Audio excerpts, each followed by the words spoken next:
Inilah Dark episode 8.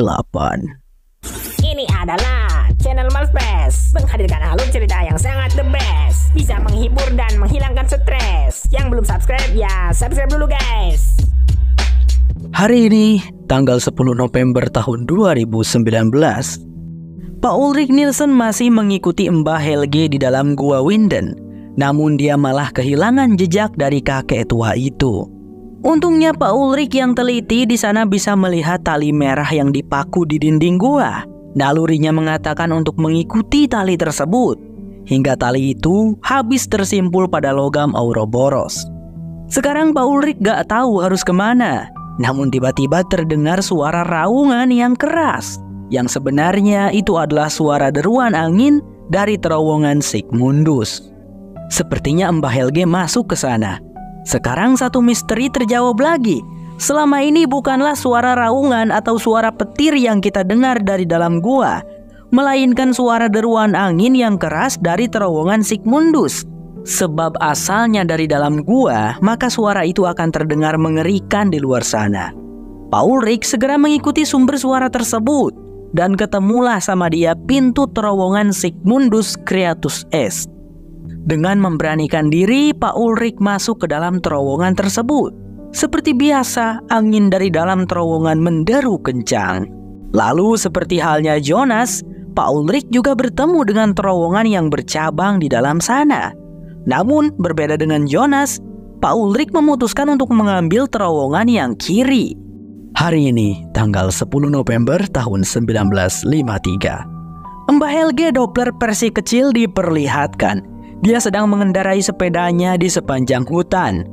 Lalu ada sebuah mobil polisi yang melaju melewatinya dengan sirine yang berbunyi. Ternyata yang mengemudikannya adalah Mbah Igon Tiedemann versi muda. Helge kecil yang penasaran memutuskan untuk mengikuti mobil tersebut. Hingga diperlihatkan Pak Igon ternyata pergi ke lokasi konstruksi PLTN Winden. Ya, di tahun ini PLTN Winden belum dibangun. Si kepala polisi saat itu sudah ada di sana. Namanya adalah Daniel Kahnwald.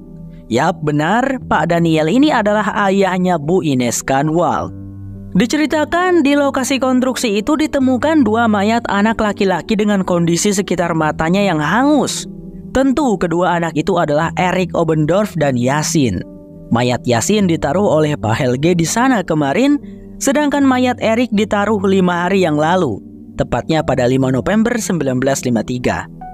Karena ini masih tahun 1953, Pak Igon dan Pak Daniel menganggap kalau pakaian yang dikenakan oleh kedua mayat anak itu terlihat aneh. Helge kecil menyaksikan secara diam-diam, dan kita bisa melihat ada papan iklan yang bertuliskan investasi penting tenaga nuklir untuk setiap rumah tangga. Ada juga gambar lukisan sebuah keluarga di situ. Gambar anak kecilnya itu adalah Helge kan? Berarti itu foto Helge bersama kedua orang tuanya. Helge pun pulang ke rumahnya, yang ternyata rumahnya adalah rumah besar. Kita tahu rumah besar ini pada tahun 2019 dimiliki oleh Bu Regina Tiedemann dan dijadikan hotel hutan Winden. Tapi pada tahun 1953 rumah besar itu milik keluarganya Helge. Ibunya Helge yang bernama Greta Doppler sangat galak. Karena Helge keluyuran sampai bajunya kotor, Helge sampai dijewer telinganya. Tapi sebenarnya dulu mah itu udah biasa ya guys. Saya juga dulu pas masih anak kecil kalau nakal mah suka kena jewer, dicubit, atau dipukul sama orang tua. Sedangkan anak-anak zaman sekarang mah dinasehatin pakai omongan aja sudah merasa paling menderita. Enggak semuanya sih, cuman sebagian besar aja.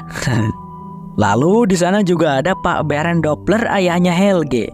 Kalau ayahnya ini enggak galak seperti Bu Greta, malah dipuji sama Pak Berend mah. Bagus nak, berani kotor itu baik, kan ada Rinso. Bang Sem ini udah pro banget kan iklanin produk guys. Tinggal nunggu endorsement aja ini mah. Lanjut ke cerita. Pak Berend tampak terkejut saat mendengar cerita dari Helge tentang dua mayat anak laki-laki yang ditemukan di lokasi konstruksi PLTN. Dia segera bergegas pergi. Di saat yang sama, Pak Igon dan Pak Daniel sedang berada di ruang koroner polisi. Ahli patologi mereka yang bernama Pak Udo Meyer telah selesai meneliti kedua jasad anak laki-laki yang ditemukan. Semua yang kutemukan benar-benar aneh, Pak. Pertama, luka bakar di sekitar mata mereka itu seperti terkena granat fosfor. Dan kedua, telinga mereka hancur total. Yang kedua, masing-masing dari mereka mengenakan kalung koin 1 pfennig tahun 1986. Mungkin aja palsu, tapi bentuknya sangat meyakinkan kalau itu koin asli. Dan yang ketiga, pakaian mereka. Labelnya, lihatlah, Made in China, ungkap Pak Udo. Mereka keheranan karena ya pada tahun 1953 produk-produk Cina belum menyebar luas seperti sekarang. Jadi mereka berpikir apakah anak-anak ini dari Cina? Tapi wajahnya bukan kayak orang Cina. Oh iya, sedikit informasi tentang koin pfennig adalah merupakan pecahan kecil dari Deutsche Mark, mata uang negara Jerman dulu. Pak Noah juga masih berada di tahun ini. Dia sedang berdiri di luar gereja saat bel berbunyi dan tengah memegang sebuah buku dengan simbol triquetra di sampulnya. Buku yang sama dengan buku yang dibawa oleh Mbah Tronte dan Pak Peter di tahun 2019. Waktu itu saya menyebutnya buku ramalan, teman-teman. Di mulut gua Winden, terlihat Pak Ulrich muncul keluar. Sekarang dia sudah berada di masa ini, yaitu tahun 1953. Di mulut gua terdapat pagar besi yang membuat Pak Ulrich sadar kalau dia bukan lagi berada di masa tahun 2019. Pak Ulrich segera berlari untuk mencari Mbah Helge. Satu misteri terjawab lagi, yaitu misteri tentang terowongan Sigmundus yang bercabang.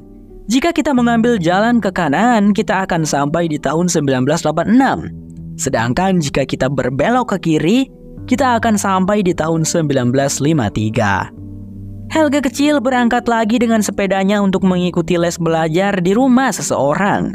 Tapi sebelum pergi ke sana, Helge mampir dulu di kabin milik keluarganya. Seperti kebanyakan anak kecil, Helge bermain-main sendirian. Pura-puranya dia lagi perang. Saya juga pernah kayak gitu dulu, guys.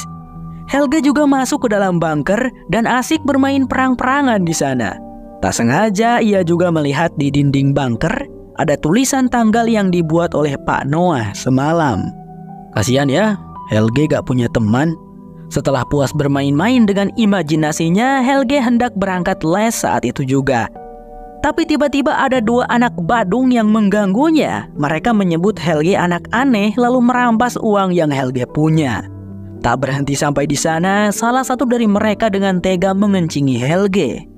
Kasihan sekali ya Helge kecil. Orang-orang yang suka melakukan bullying itu mereka pada gak punya otak memang. Tapi kedua anak bogeng itu tiba-tiba kabur saat mendengar suara orang yang datang. Ternyata itu adalah Pak Ulrich. Dia segera bertanya pada Helge kecil, apakah melihat seorang kakek tua memakai piyama yang lewat ke sini? Maksudnya Mbah Helge. Helge kecil menggeleng. Lalu sebelum pergi, Pak Ulrich memberi saran agar Helge melawan. Karena kalau tidak, orang-orang yang suka membuli tidak akan pernah berhenti. Tapi mereka lebih kuat dariku, ucap Helge. Tapi kau bisa menggigit mereka sampai kapok, jawab Pak Ulrich seraya beranjak pergi. Pria itu sampai ke jalan raya yang masih terbuat dari tanah. Sebuah mobil berhenti di depannya. Seorang wanita anggun yang mengenakan gaun merah turun dari mobilnya bersama dengan seorang putranya. Mereka ingin bertanya kepada Pak Ulrich. Mohon maaf sebelumnya, kami baru datang ke kota Winden. Nama saya Agnes Nielsen dan ini putra saya, Tronte Nielsen. Kami ingin bertanya. Sontak Pak Ulrich sangat terkejut mendengarnya. Agnes Nielsen adalah neneknya dan Tronte Nielsen adalah ayahnya. Mereka menanyakan alamat. Dan setelah itu, giliran Pak Ulrich yang bertanya. Sekarang tahun berapa? Dengan keheranan, Bu Agnes menjawab. Tahun 1953 kan? Memang aneh kalau ada orang yang lupa sama tahun. Kalau lupa sama tanggal mah wajar. Pak Ulrich memandangi sebentar buku yang dibawanya dari kamar Mbah Helge. Buku berjudul Perjalanan Waktu karya H.G. Tannhaus. Seketika dia langsung pamit dan lari. Singkatnya, dikunjungilah toko jam H.G. Tannhaus. Pada masa ini terlihat Mbah H.G. Tannhaus masih muda. Apa kau H.G. Tannhaus penulis buku ini? Tanya Pak Ulrich sembari memperlihatkan buku tadi dengan foto Mbah H.G. Tannhaus. Namanya memang sama. Tapi maaf, Anda salah orang, Pak. Aku hanya pembuat jam, bukan penulis. Dan aku masih muda. jawab Pak Tannhaus. Dia tidak tahu foto itu adalah dirinya versi sudah tua. Sekali lagi Pak Ulrich bertanya, tahun berapa sekarang ini? Dan lagi-lagi ia diberitahu kalau saat ini adalah tahun 1953. Pak Ulrich terlihat syok dan Pak Tannhaus memberinya air minum.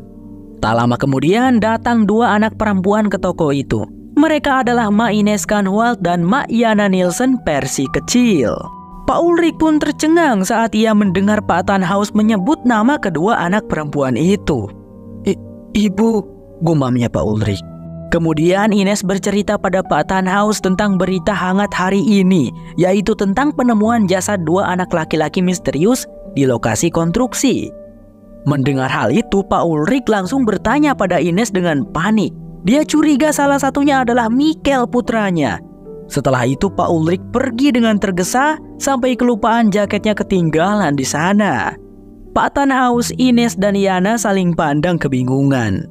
Kalau kalian bertanya-tanya kenapa Bang Sam harus susah-susah menyebut namanya pakai mbah, pak, emak, ibu, itu karena biar nanti gak bingung guys nyeritain karakter tersebut dalam berbeda versi. Soalnya mereka ada versi kecil, versi muda, versi tua, ya kebanyakannya begitu. Terus soal nama panjang atau nama belakang juga penting. Sangat penting biar kalian bisa mengingat silsilah keluarganya. Scene pun berpindah karena hari ini tanggal 10 November tahun 1986. Masa yang berbeda namun terjadi di saat yang bersamaan. Mang Ojans datang lagi ke toko jamnya Mbah H.G. Tannhaus. Di tahun ini tentu saja Mbah H.G. Tannhaus sudah tua. Kedatangan Mang Ojans adalah untuk membicarakan lagi tentang waktu. Kini mereka membahas tentang jembatan Einstein-Rosen. Apa itu Bang? Apakah ada di dunia nyata? Ada Dun. Sedikit cerita, dulu ada dua ilmuwan yang bernama Albert Einstein dan Nathan Rosen.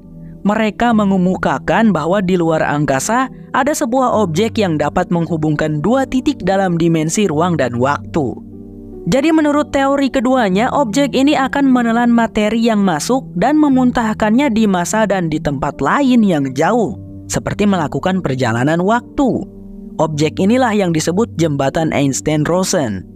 Lalu bertahun-tahun kemudian ada seorang ilmuwan yang mencetuskan nama baru untuk objek tersebut, yaitu wormhole atau lubang cacing.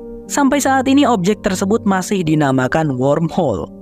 Meskipun beneran ada di luar angkasa, tapi objek tersebut diperkirakan berukuran kecil dan sangat tidak stabil. Dibutuhkan energi negatif yang besar untuk masuk ke wormhole. Jika ada sebuah pesawat luar angkasa atau astronot yang mencoba masuk, maka energi positif mereka akan merusak gravitasi wormhole. Objek lubang tersebut bisa menutup dan runtuh sehingga pesawat yang mencoba melewatinya akan terjepit dalam singularitas. Apa itu singularitas Bang? Aduh, kalau dijelasin makin panjang lagi Dun. Cari tahu aja sendiri. Lanjut ke alur ceritanya. Mbah Tannhaus mengungkapkan bahwa selama ini cara berpikir manusia dibentuk oleh dualisme, seperti misalnya masuk dan keluar, hitam dan putih, lalu ada baik dan ada jahat. Kemudian Mbah Tannhaus sembari menunjukkan gambar trikuetra, dia berkata, sebenarnya itu keliru, karena tidak ada hal yang utuh tanpa dimensi ketiga. Tidak hanya atas dan bawah, tetapi juga ada tengah. Kupikir Einstein dan Rosen melewatkan sesuatu. Sebuah wormhole tidak hanya menghubungkan dua dimensi yang berbeda, melainkan tiga, yaitu masa depan, masa kini, dan masa lalu. Jelas Mbah Tannhaus. By the way, semua yang Mang Ojans dan Mbah Tannhaus bicarakan sekarang ini sudah dibahas oleh Mbah Tannhaus di bukunya yang berjudul Perjalanan Waktu. Jadi kalau kalian minat, silakan cek Keranjang Kuning. Harganya cuma 9. Bang, udah Bang. Aku muak dengan jokes Keranjang Kuning ini. Karena di YouTube kagak ada Keranjang Kuning Bang. Waduh, ente belum tahu ya Don. Ente harus mampir ke TikTok Malspace ya. Namanya 8 Malspace Part 3. Jangan lupa follow. Lanjut. Mbah Tannhaus kembali membahas sesuatu. Bayangkan Ojans, kau berada di ruangan gelap yang tak berujung, lalu menyinari cahaya ke arah kiri. Cahaya itu akan terus mengarah ke arah yang sama selamanya.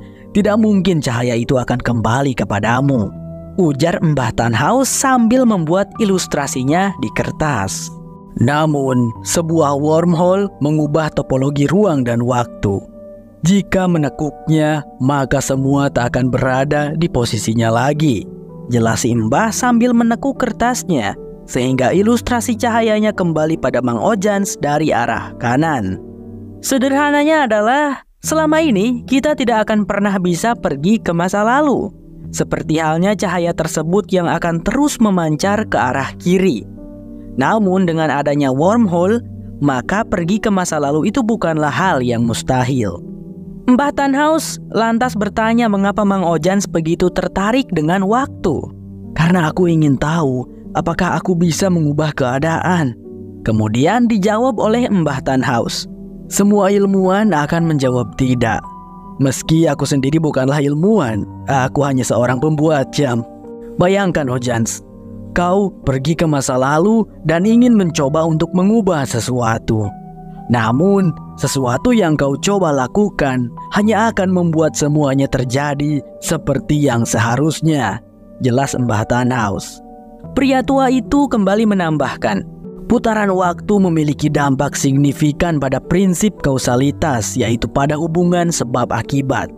Selama wormhole ada, putaran waktu tertutup akan tetap ada. Duh, saya sama Mang Ojans kurang ngerti nih Mbah. Intinya wormhole akan membuat semuanya saling terhubung. Tidak hanya masa lalu yang mempengaruhi masa depan, tapi masa depan juga akan mempengaruhi masa lalu. Seperti pertanyaan ayam dan telur, kita tidak tahu mana yang lebih dulu ada, jelas Mbah Tannhaus. Ya, tapi itu semua hanyalah teori-teori yang belum bisa dibuktikan, kata Mbah Tannhaus. Namun di situ Mang Ojans mengatakan bahwa semua teori yang Mbah Tannhaus tulis di dalam bukunya itu benar. Wormhole tidak hanya ada di luar angkasa, Mbah, tapi di Winden juga ada. Lubang itu memungkinkanku untuk pergi ke 33 tahun yang lalu atau pergi ke 33 tahun di masa depan, ucap Mang Ojans, seraya mengeluarkan alat kotak misterius yang dibawanya di dalam koper. Kita sebut saja ini kotak waktu ya, biar gak ribet teman-teman. Apakah kotak ini bisa menciptakan wormhole? Tidak, Mbah. Beberapa bulan yang lalu terjadi sebuah insiden di PLTN mengakibatkan ledakan energi yang terlepas, yang secara tidak sengaja menciptakan wormhole tersebut. Dan alat kotak waktu ini dapat meniru proses tersebut. Oh, aku ngerti. Maksudmu kau ingin membuat wormhole yang baru? Tidak, Mbah. Justru aku ingin menghancurkan wormhole yang sudah ada. Aku ingin memperbaiki semua kerusakan yang ada di Winden. Kotak waktu yang kumiliki itu rusak. Aku ingin kau untuk memperbaikinya. Tolong bantu aku, pinta Mang Ojans. Namun di situ Mbah Tannhaus langsung menyuruh Mang Ojans pergi dari tokonya. Entah karena alasan apa. Setelah Mang Ojans pergi, diam-diam Mbah Tannhaus mengeluarkan sebuah kotak yang sama persis dengan yang diberikan Mang Ojans tadi. Kok Mbah Tannhaus juga punya ya? Oh iya, satu misteri terjawab lagi. Asal-usul terowongan Sigmundus yang bisa membuat seseorang melakukan perjalanan waktu sudah terungkap, yaitu karena insiden PLTN ya. Dan sepertinya insiden itulah yang Mbah Baron Doppler sembunyikan. Karena kalau sampai terungkap ke publik, PLTN-nya bisa ditutup oleh pemerintah.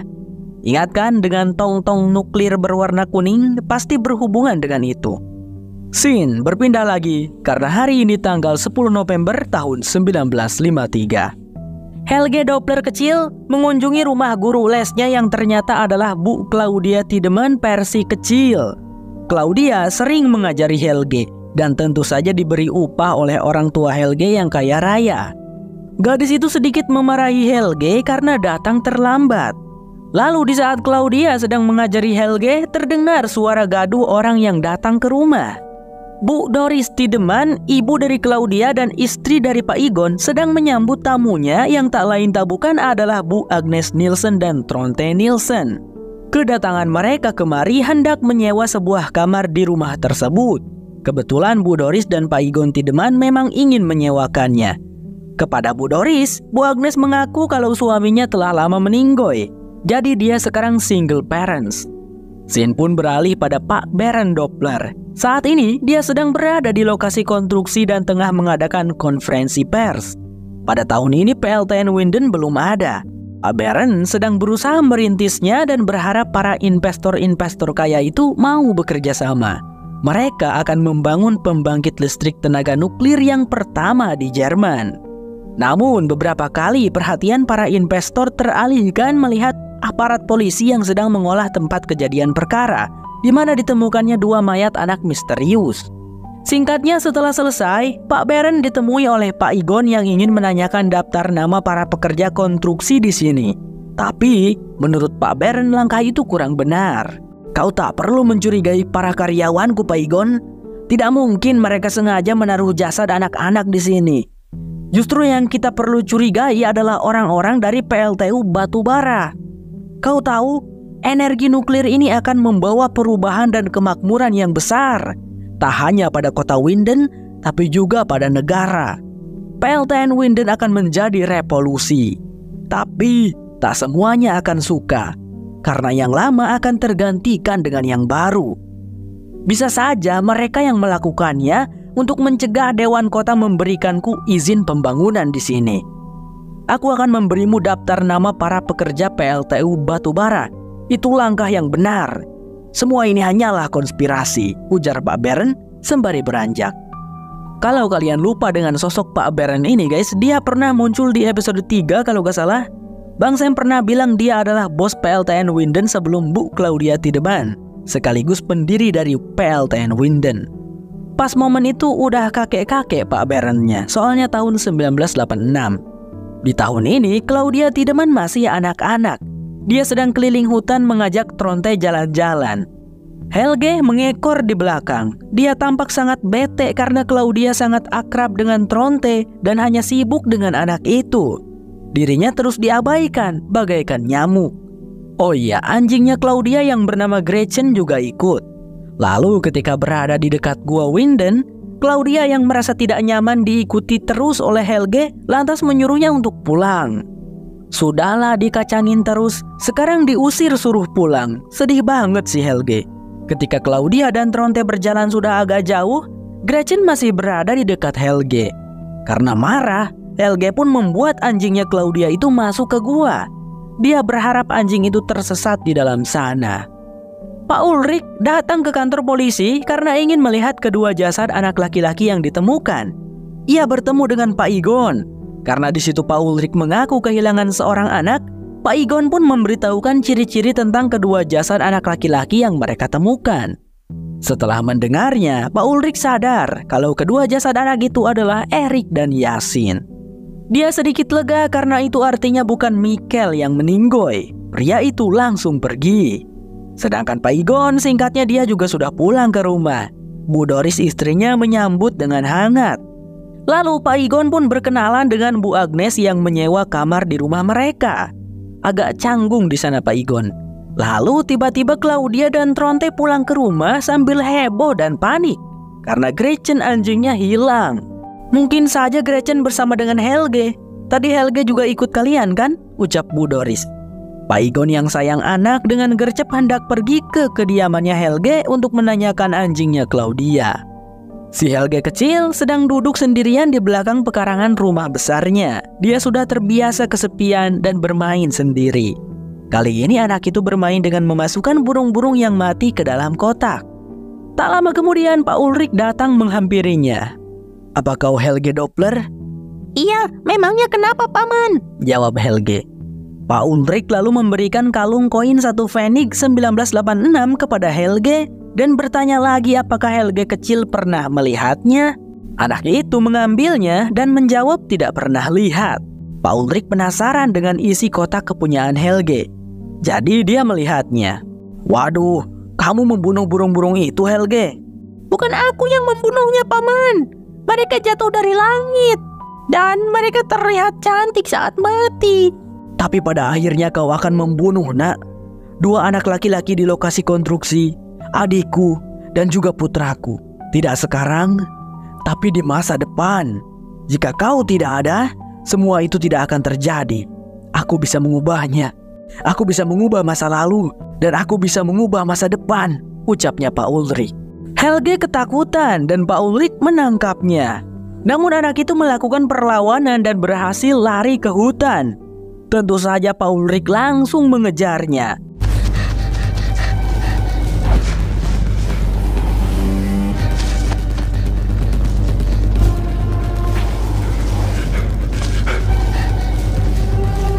Helge kecil ternyata berlari menuju kabinnya dan saat itu juga Pak Ulrich berhasil menangkap Helge. Pria itu meskipun awalnya ragu, namun dia memantapkan hatinya untuk membunuh Helge kecil dengan menggunakan sebuah batu yang dia hantam-hantamkan dengan keras ke kepalanya Helge.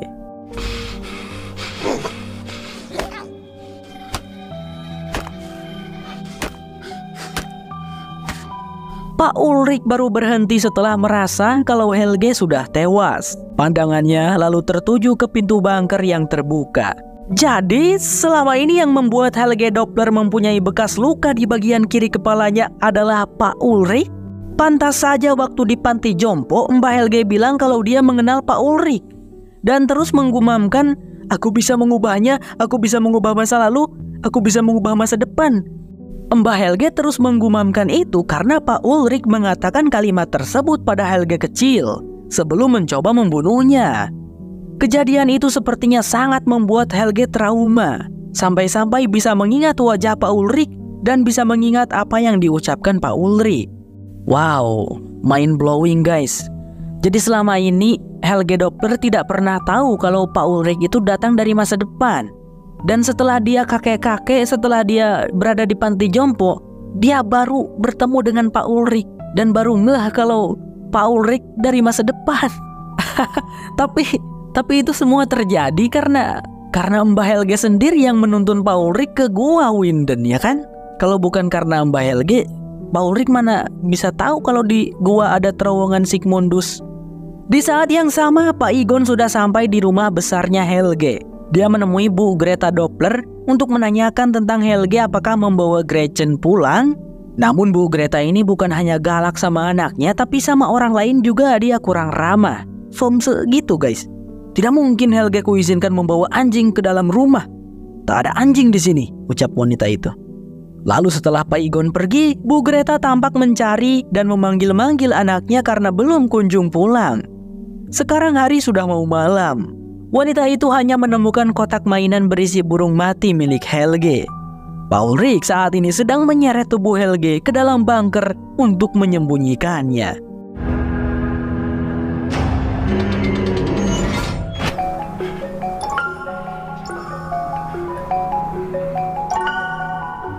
Lalu, Sin menyorot Pak Tannhaus yang hendak menutup tokonya dan pulang.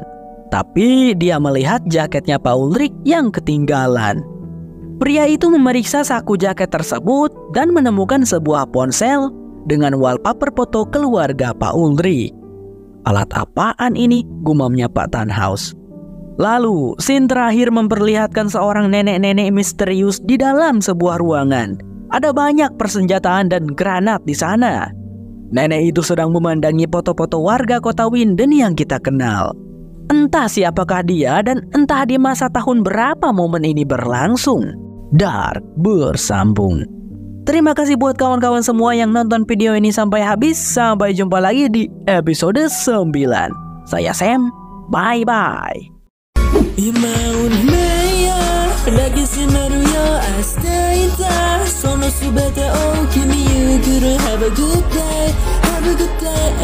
Have a good day.